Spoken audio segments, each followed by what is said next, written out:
Welcome back students. IIC Patranga से मैं जमाल अहमद एक और क्लास लेकर हाजिर हूँ। आज हम सीखेंगे the missile man of India lesson 8 को। लेसन नंबर 8 है हमारा और हमारी जो इंग्लिश चल रही है वो क्लास 8 की चल रही है। कक्षा 8 की इंग्लिश हम सीख रहे हैं। ठीक है स्टूडेंट्स, तो हर बार की तरह इस बार भी हम इनको ट्रांसलेट करेंगे, एक एक वर्ड को, जो इम्पोर्टेंट जो है मीनिंग्स हैं उनको भी सीखेंगे और इसके अलावा क्वेश्चंस एंड आंसर्स को भी लास्ट में हम दिखाएंगे। तो पूरी वीडियो ज़रूर देखिएगा। इसके अलावा हम मिसाइल क्या होती है, मिसाइल को कैसे जो है वार में यूज़ करते हैं वो भी हम दिखाएंगे वीडियो। ठीक है स्टूडेंट्स, तो बिल्कुल पूरी वीडियो ज़रूर देखिएगा। सबसे पहले हम देख लेते हैं इसके कुछ इंपॉर्टेंट मीनिंग्स। देखिए, पहली मीनिंग हमारी है usually known as. Usually known as मतलब प्रायः के रूप में जाने जाते हैं। ठीक है। एक्सेप्शनली ब्रिलियंट चाइल्ड, असाधारण रूप से तेज बुद्धि वाला बच्चा। फेरिड, ले जाते थे यानी नाव से सवारिड होते थे। और एफिलिएटेड टू, से जुड़ा हुआ, से संबद्ध, से मान्यता प्राप्त, ये सब अर्थ निकलता है इसका। While delivering a lecture, lecture देते समय, भाषण देते समय। ठीक है स्टूडेंट्स, तो इस तरह से जो है हमारी ये मीनिंग्स थी। क्लियर है? ठीक है। अच्छा, चलिए अब हम पढ़ते हैं अपने चैप्टर को। यहाँ शुरुआत करते हैं the missile man of India. Bharat के मिसाइल मैन। मिसाइल यानी प्रक्षेपास्त्र। मिसाइल क्या होता है? एक ऐसा हथियार होता है जिसको दूर बैठे और दुश्मन पर जो है हमला बोला जाता है। ठीक है। अगर आप इसकी रियल जो है इसके डेफिनेशन देखना चाहें तो मैं यहाँ पर जो है इसको ऑन कर देता हूँ। ये हमारी मिसाइल है और ये हमारी जो है इसकी definition. What is a missile? Missile क्या होती है? A powerful exploding weapon that can be sent long distances through the air. एक ताकतवर यानी शक्तिशाली विस्फोटक अस्त्र जिसे हवा में बहुत दूर तक भेजा जा सकता है। यानी आप यहाँ बैठे हैं, इंडिया में बैठे हैं और हमारा दुश्मन किसी दूसरे देश में है, बहुत दूर है, तो यहीं से बैठे बैठे हम दुश्मन पर वार कर सकते हैं। ये होता है मिसाइल का काम। कैसी होती है मिसाइल? ये देखिए मिसाइल है। ठीक है। ये हमारी पृथ्वी मिसाइल का जो है वो है फिगर है। ठीक है स्टूडेंट, तो चलते हैं हम अपने चैप्टर पर। Avul Pakir Jainulabdeen Abdul Kalam, usually known as doctor APJ Abdul Kalam, was the 11th president of India from 2002 to 2007। Abul Pakir Jainulabdeen Abdul कलाम, ये पूरा नाम है इनका। यानी Abul Kalam Zainul Abedin Abdul Kalam usually known as, प्रायः के रूप में जाने जाते हैं। यानी किस नाम से जाने जाते हैं? प्रायः इन्हें डॉक्टर APJ अब्दुल कलाम के नाम से जाना जाता है। और ये जो है 11वें प्रेसिडेंट हमारे थे इंडिया के, भारत के 11वें राष्ट्रपति थे। कब से कब तक? 2002 से लेकर 2007 तक। सन 2002 से लेकर 2007 तक ये भारत के 11वें राष्ट्रपति थे। ठीक है। APJ Abdul Kalam was born on 15 October 1931। APJ Abdul Kalam was born, APJ Abdul Kalam पैदा हुए थे ऑन 15 अक्टूबर 1931, 15 अक्टूबर 1931 को, एट रामेश्वरम इन तमिलनाडु, तमिलनाडु के रामेश्वरम में, तमिलनाडु के रामेश्वरम में 15 अक्टूबर 1931 को APJ अब्दुल कलाम पैदा हुए थे। Although he was born in a poor family, हालांकि, ऑल्दो का मतलब होता है हालांकि, हालांकि ही वॉज बॉर्न, वो पैदा हुए थे, इन अ पुअर फैमिली, एक गरीब परिवार में। हालांकि वो एक गरीब परिवार में पैदा हुए थे। He was an exceptionally brilliant child, यहाँ कॉमा लगा है, कॉमा का मतलब आप निकाल सकते हैं फिर भी he was an exceptionally brilliant child, फिर भी वो एक असाधारण कुशाग्र बुद्धि वाले चाइल्ड थे, यानी बहुत तेज़ दिमाग वाले थे। एक्सेप्शनली ब्रिलियंट चाइल्ड का मतलब गैर मामूली ज़हीन बच्चा, ऐसा बच्चा जो असाधारण हो। साधारण लोग तो सब होते हैं कि मतलब नॉर्मल बुद्धि होती है, लेकिन कुछ लोग ऐसे होते हैं जो असाधारण होते हैं, उनको एक्सेप्शनली कहा जाता है। और ब्रिलियंट मतलब बहुत तेज़ दिमाग वाले, कुशाग्र बुद्धि वाले, ठीक है, वो बच्चे थे। हालांकि वो गरीब परिवार में पैदा हुए थे, लेकिन वो एक तेज़ दिमाग वाले बालक थे। His father Zainul Abedin was a boat owner. उनके पिता, हिज फादर जैनुल आबदीन, उनके पिता जैनुल आबदीन एक बोट के, एक नाव के मालिक थे। बोट का मतलब नाव, नाव के मालिक थे। ओनर मतलब मालिक। हु फेरीड, जो ढोते थे, जो ले जाते थे।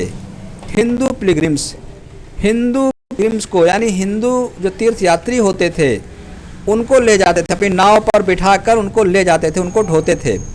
ठीक है, अच्छा, कहाँ ले जाते थे? Eight the Rameswaram temple, Rameshwar मंदिर में ले जाते थे। रामेश्वरम का जो मंदिर था वहाँ पे वो रामेश्वरम मंदिर में ले जाते थे, तमिलनाडु में। उनके पिताजी एक नाव के मालिक थे, जो अपनी नाव पर हिंदू तीर्थयात्रियों को रामेश्वरम टेम्पल में, जो कि तमिलनाडु में था, वहाँ ले जाते थे। His father was also an इमाम, उनके पिताजी एक इमाम भी थे। एट द लोकल मॉस्क, स्थानीय मस्जिद में। उनके पिता जो स्थानीय मस्जिद थी, जो वहाँ की मस्जिद थी, वहाँ पर इमाम भी थे। इमाम क्या होता है भाई? इमाम जो होता है, जो नमाज पढ़ाते हैं ना, मस्जिद में जब नमाज पढ़ी जाती है तो पीछे कुछ लोग खड़े होके और जो है नमाज अदा करते हैं। एक आदमी, एक व्यक्ति वो आगे सबसे रहता है और वो नमाज पढ़ाता है। जैसे जैसे वो एक्शन करते हैं वैसे पीछे वाले भी एक्शन करते हैं। तो जो आगे खड़ा होकर व्यक्ति नमाज को पढ़ाता है उसे इमाम कहा जाता है। ठीक है, तो इमाम थे एट द लोकल मॉस्क, स्थानीय मस्जिद में।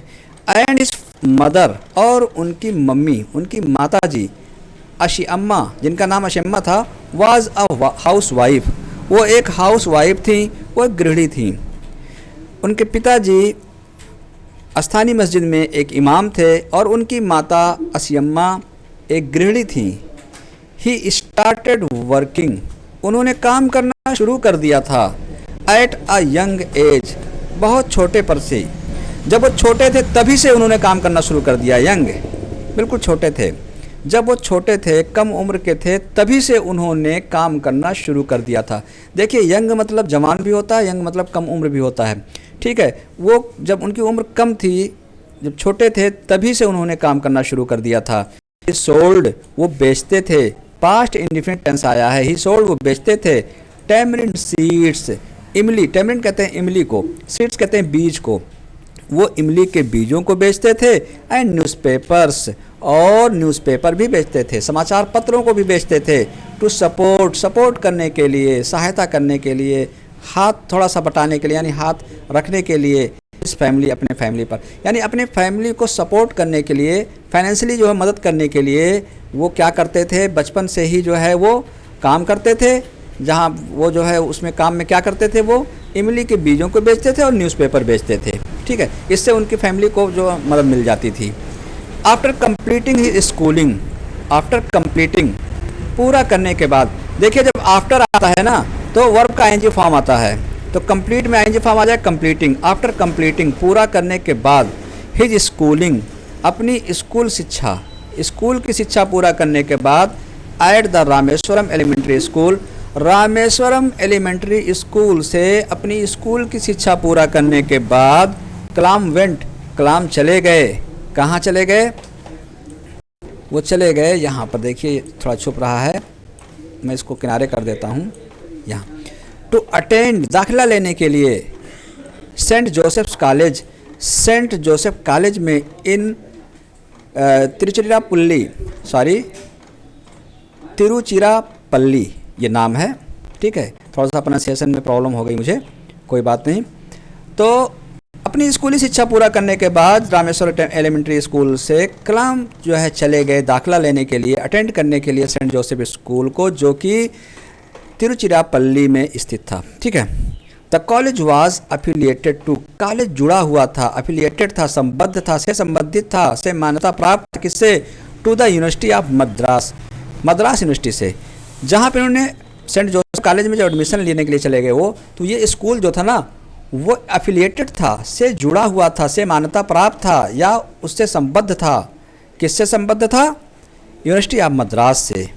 फ्रॉम वेयर, जहाँ से, फ्रॉम वेयर, जहाँ से ही ग्रेजुएटेड, जिन्होंने ग्रेजुएशन किया, जहाँ से उन्होंने ग्रेजुएशन किया, स्नातक किया इन फिजिक्स में इन 1954, 1954 में। ठीक है, ये जो कॉलेज था जहाँ पर ये गए थे सेंट जोसेफ कॉलेज में, वो मद्रास यूनिवर्सिटी से जो है जुड़ा हुआ था, उससे मान्यता प्राप्त था और वहाँ से उन्होंने स्नातक किया फिजिक्स में 1954 में। ही स्पेशलाइज्ड, उन्होंने विशेष शिक्षा ग्रहण की, स्पेशलाइज्ड, वो बिल्कुल निपुण हो गए थे किसमें? इन एरो इंजीनियरिंग, यानी विशेषज्ञता हासिल की उन्होंने एरो इंजीनियरिंग में। From Madras institute of technology, Madras institute of technology यानी MIT से उन्होंने क्या किया? एरो इंजीनियरिंग में महारत हासिल की। Doctor Abdul Kalam was a great scientist, doctor Abdul Kalam एक महान साइंटिस्ट थे।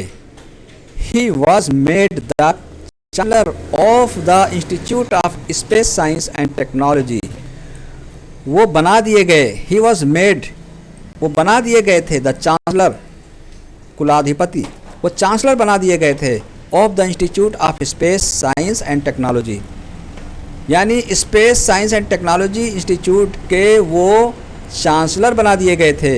ही वर्कड इन डिफेंस, उन्होंने काम किया in defence research, defence research में एंड डेवलपमेंट ऑर्गेनाइजेशन, यानी ये DRDO में उन्होंने काम किया। DRDO का full form defence research and development organisation. ठीक है, वहाँ पर उन्होंने काम किया। ठीक है, चलिए आगे चलते हैं। कब? इन 1958, 1958 में। ठीक है, भारतीय रक्षा अनुसंधान को जो होता है ना, ये जो है DRDO कहलाता है। डिफेंस मतलब कहते हैं रक्षा, रिसर्च कहते हैं शोध कार्य, डेवलपमेंट कहते हैं जहाँ पे विकास किया जाए, ऑर्गेनाइजेशन कहते हैं संस्था को। ठीक है, तो उन्होंने 1958 में वहाँ पर काम किया and then joined Indian satellite research organisation, ISRO, यानी उसके बाद उन्होंने इसरो को ज्वाइन किया। 1958 में वहाँ काम किया और फिर उन्होंने जो है इसरो को ज्वाइन कर लिया। इसरो का फुल फॉर्म है इंडियन सैटेलाइट रिसर्च ऑर्गेनाइजेशन। ठीक है, बात समझ में आ रही है? इन 1963, 1963 में। ठीक है, ही मेड सिग्निफिकेंट कंट्रीब्यूशन, उन्होंने शानदार योगदान दिया, बहुत ज़बरदस्त योगदान दिया टू इंडियन सैटेलाइट, भारतीय सैटेलाइट में बहुत ज़्यादा, बहुत बड़ा योगदान दिया उन्होंने।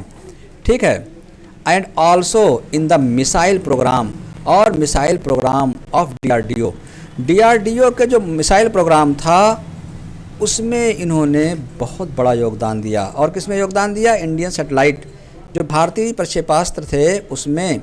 ठीक है, और जो भी मिसाइल का प्रोग्राम था उसमें उन्होंने DRDO के उसमें बहुत बड़ा योगदान दिया, बहुत शानदार उन्होंने जो है योगदान किया।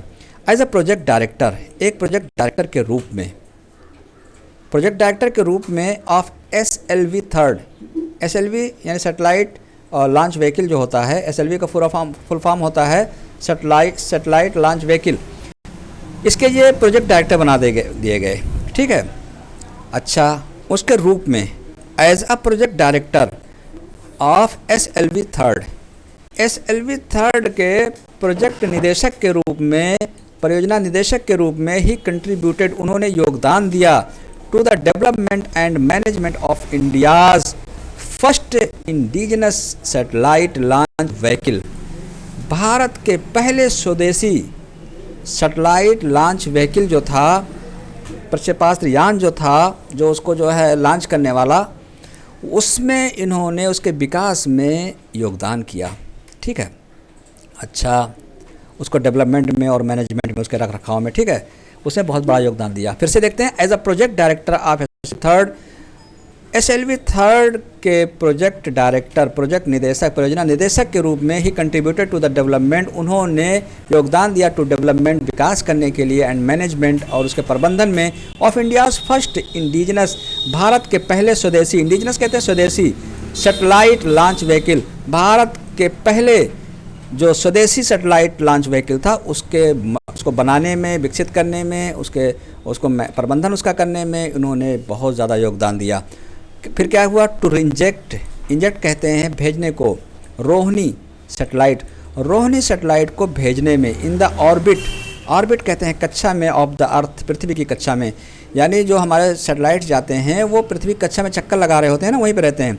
तो वहाँ पे जब रोहिणी को भेजना हुआ, रोहिणी सैटेलाइट जो इंडिया का था, तो स्वदेशी जो है इन्होंने SLV 3 जो बनाया, तो उसमें इनका बहुत बड़ा योगदान रहा, ठीक है, उसको बनाने में।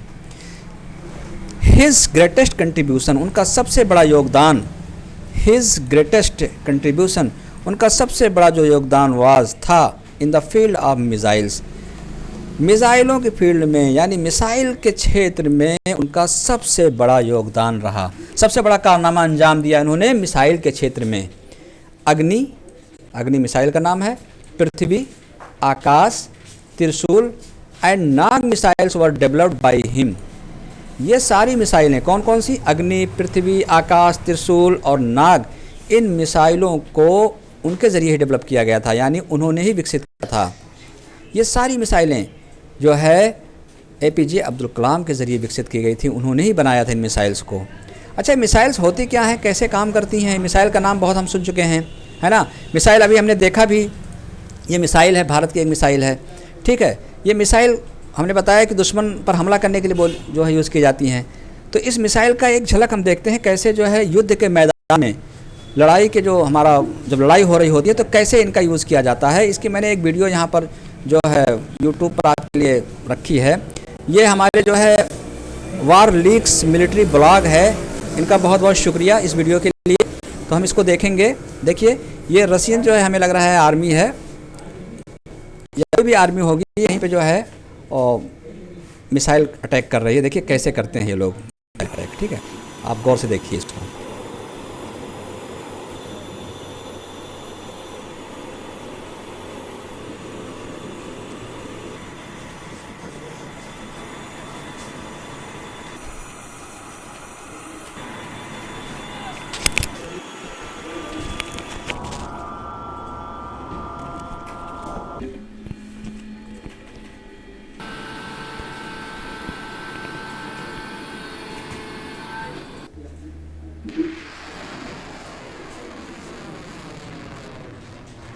तो स्टूडेंट्स, इस तरह से देखिए मिसाइल कैसे लॉन्च की जा रही है ना, मतलब कैसे जो है ये हमला बोल रहा है, अटैक किया जा रहा है कैसे।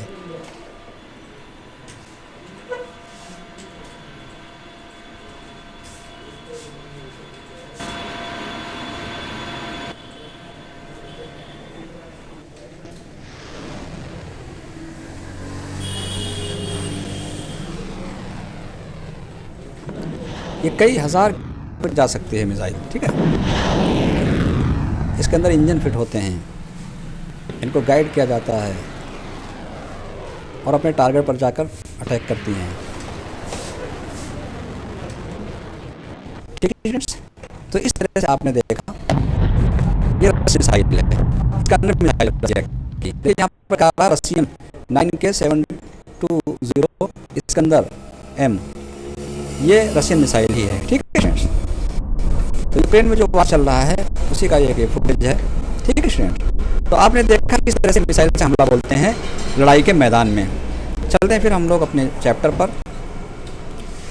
तो ये सारी मिसाइलें, इस तरह की जो मिसाइल आपने देखी, ऐसी मिसाइल भारत भी बना रहा है। भारत के पास बहुत अच्छी अच्छी मिसाइल्स हैं, जिसमें अग्नि, पृथ्वी, आकाश, त्रिशूल और नाग वगैरह हैं। ये सारी मिसाइल जो है अब्दुल कलाम ने डेवलप की थी, उन्होंने विकसित किया था।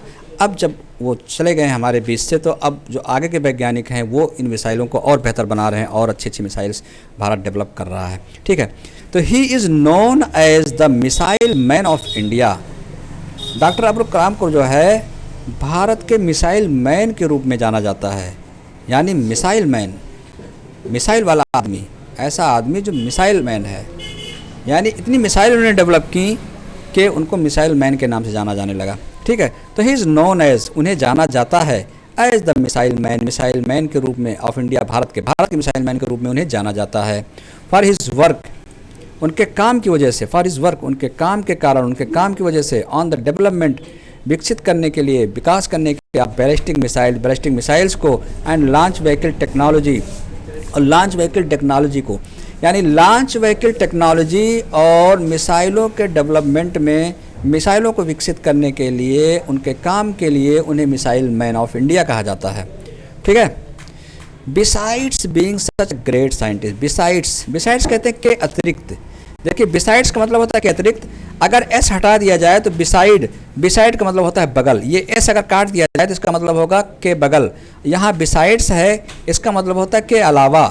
बिसाइड्स के अलावा, बीइंग सच अ ग्रेट साइंटिस्ट, इतने महान वैज्ञानिक होने के अलावा, यानी एक महान वैज्ञानिक होने के अलावा, he was a great writer too, वो एक महान लेखक भी थे।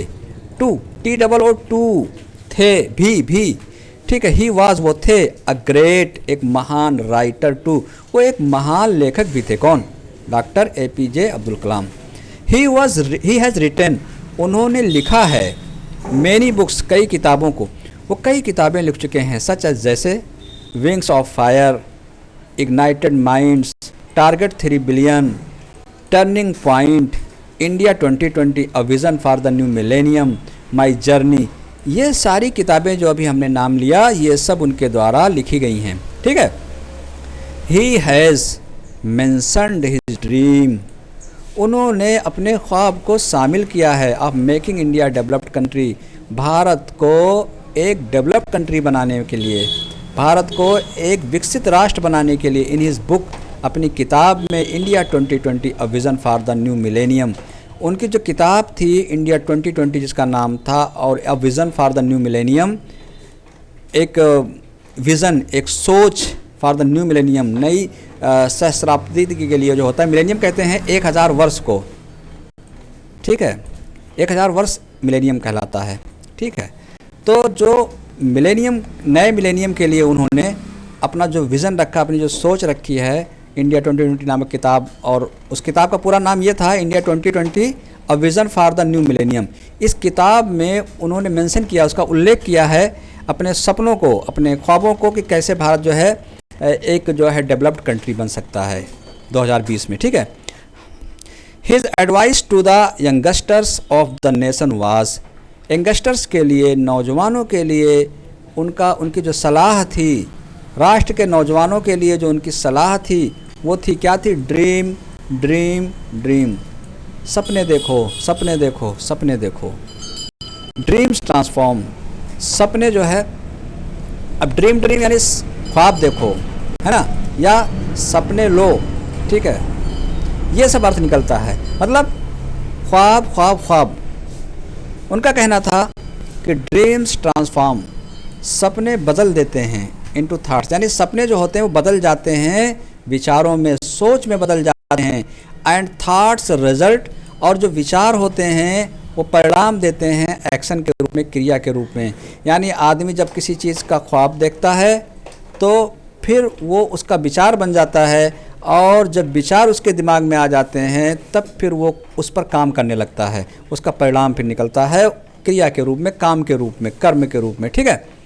The government of India honoured him, Bharat सरकार ने उन्हें सम्मानित किया, ऑनर्ड सम्मानित किया, हिम उन्हें, विथ पद्म भूषण, विथ पद्म भूषण, यानी भारत सरकार ने उनको पद्म भूषण से सम्मानित किया इन 1981 1981 में, और पद्म विभूषण 1990 1990 में पद्म विभूषण से सम्मानित किया, और भारत रत्न इंक्लूडिंग इंदिरा गांधी अवार्ड को लेकर फॉर नेशनल इंटीग्रेशन, भारत की जो इंटीग्रेशन थी, जो अखंडता थी, उसका अवार्ड, उसके लिए जो है इनको अवार्ड दिया गया 1997। 1997 में इनको जो है भारत रत्न मिला, और साथ ही साथ इंदिरा गांधी अवार्ड भी मिला। किस बात के लिए? नेशनल इंटीग्रेशन के लिए, भारतीय एकता के लिए। ठीक है। डॉक्टर कलाम पास्ड अवे, डॉक्टर कलाम का इंतकाल हो गया, गुजर गए वो, पास अवे गुजर जाना, पास्ड अवे गुजर गए, इंतकाल कर गए। ऑन 27 जुलाई, 27 जुलाई को 2015 में 27 जुलाई को डॉक्टर कलाम गुजर गए, वाइल डिलीवरिंग अ लेक्चर, एक लेक्चर देते समय, एक भाषण देते समय, at the Indian institute of management, IIM में, जो कि शिलांग में है, इस शिलांग में इंडियन इंस्टीट्यूट ऑफ मैनेजमेंट में भाषण देते समय ये इंतकाल कर गए। द होल वर्ल्ड, पूरा संसार, वॉज शॉक्ड, शॉक्ड था, अचंभित था, हैरान था, एंड सैडेंड और दुखी था, बाय द सडन, अचानक, एंड अनटाइमली और बेवक्त, डेथ ऑफ द सिंपल, इनकी जो मृत्यु थी, असमय जो मृत्यु थी, उसकी वजह से, जो कि सिंपल एक साधारण व्यक्ति थे, हम्बुल विनम्र थे, yet one of the greatest man, और फिर भी जो है एक महान व्यक्ति थे ऑफ आवर टाइम्स, अपने समय के। उनके लिए उनकी इस अचानक मृत्यु से पूरा वर्ल्ड, पूरी दुनिया क्या थी? अचंभित थी, शॉक्ड थी और दुखी थी। ठीक है, या यूँ कह सकते हैं हम कि जो है साधारण, विनम्र, साथ ही हमारे समय के सबसे महान व्यक्ति की अचानक एवं अकाल मृत्यु के बारे में जानकर सारी दुनिया सदमे और दुख में डूब गई। ठीक है, यहाँ से यहाँ तक का मतलब ये निकल रहा है। ठीक है, the whole world was shocked and saddened by the sudden, sorry ये सडन है और ये सैडेंड है। सैडेंड मतलब यहाँ पे दुखी और सडन मतलब अचानक, एंड अनटाइमली और असमय, बिना समय के, डेथ, हालांकि जिसका समय हो जाता है उसी की मृत्यु होती है, लेकिन फिर भी ये दुनिया में हमारा ये है कहने का, किसी का इंतकाल हो जाए और यूँ हम कहते हैं कि अभी तो काम कर सकते थे, अभी उनका समय नहीं हुआ था जाने का, इसलिए अनटाइमली लिखा जाता है। ठीक है, of the simple, humble, yet one of the greatest man of our times. तो पूरे का अर्थ यहाँ से लेकर यहाँ तक, ये जो यहाँ है, ये यहाँ से लेकर अर्थ निकल रहा है, वो ये निकल रहा है, साधारण, विनम्र, साथ ही हमारे समय के सबसे महान व्यक्ति की अचानक एवं अकाल मृत्यु के बारे में जानकर सारी दुनिया सदमे और दुख में डूब गई। ठीक है स्टूडेंट्स, आगे है, if you want to shine like a sun, अगर आप चमकना चाहते हो सूरज की तरह, फर्स्ट बर्न, तो पहले जलो लाइक अ सन, सूरज की तरह, यानी सूरज जैसे जलता है, खूब जलता है, उसी तरह से जो है फिर रोशनी देता है, ऐसे आप भी जलो। आपके अंदर जो है एक आग होनी चाहिए, तब आप चमकोगे, तब आप कुछ कर पाओगे। ठीक है स्टूडेंट्स, तो इसके जो है कुछ क्वेश्चंस एंड आंसर्स भी जो है मैंने यहाँ पर दिए हैं, सारे क्वेश्चन आंसर इसमें हैं। पहला हमारा APJ Abdul Kalam was born on 15 October 19, ये आंसर है इसका। When and where was APJ Abdul Kalam born, कब और कहाँ APJ अब्दुल कलाम पैदा हुए थे? आंसर है APJ Abdul Kalam was born on 15 October 1931 at Rameswaram in Tamil Nadu. APJ Abdul Kalam 15 अक्टूबर 1931 को रामेश्वरम, जो कि तमिलनाडु में है, वहाँ पैदा हुए थे। What did he do to help his family, अपने परिवार की मदद के लिए उन्होंने क्या किया था? He sold tamarind seeds and newspaper to support his family, वो बेचते थे इमली के बीज और न्यूज़पेपर अपने फैमिली को सपोर्ट करने के लिए। अगला क्वेश्चन हमारा है, name two research organisations where he worked, जहाँ पर उन्होंने काम किया उन दो रिसर्च ऑर्गेनाइजेशन के नाम बताइए। पहला है defence research and development organisation, दूसरा है इंडियन सैटेलाइट रिसर्च ऑर्गेनाइजेशन। ठीक है, क्वेश्चन डी हमारा, नेम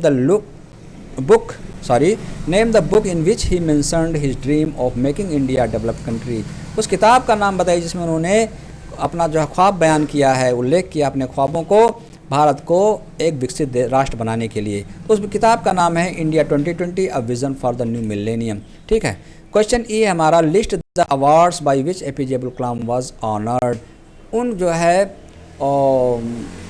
उसकी लिस्ट बनाइए, यानी कि उनके नाम दीजिए, नाम उनको बताइए जो है जो अवार्ड इनको मिल चुके थे, इनको सम्मानित किया गया था जिस अवार्ड से। तो पद्म भूषण इनको मिला था 1981 में, पद्म विभूषण मिला था 1990 में, भारत रत्न में इंदिरा गांधी अवार्ड मिला था नेशनल इंटीग्रिटी के लिए, ठीक है, 1997 में। ये सब है। क्वेश्चन एफ है, why is doctor Kalam known as the missile man of India, क्यों इनको मिसाइल मैन कहा जाता है? इसलिए कहा जाता है क्योंकि उन्होंने बैलिस्टिक मिसाइल्स वगैरह और लॉन्च व्हीकल्स को विकसित किया था। Doctor Kalam is known as the missile man of India for his work, अपने काम के लिए, on the development of ballistic missile के विकास करने के लिए, और लॉन्च व्हीकल जो टेक्नोलॉजी इन्होंने डेवलप की थी उसकी वजह से इनको मिसाइल मैन कहा जाता है। ठीक है स्टूडेंट्स, तो ये थे क्वेश्चंस एंड आंसर्स, इनको आप नोट कर लीजिएगा, याद कर लीजिएगा, ताकि आप अपने एग्ज़ाम में आंसर दे सको। ठीक है स्टूडेंट्स, उम्मीद है ये क्लास आपको पसंद आई होती, बहुत अच्छी क्लास है। Thanks for watching.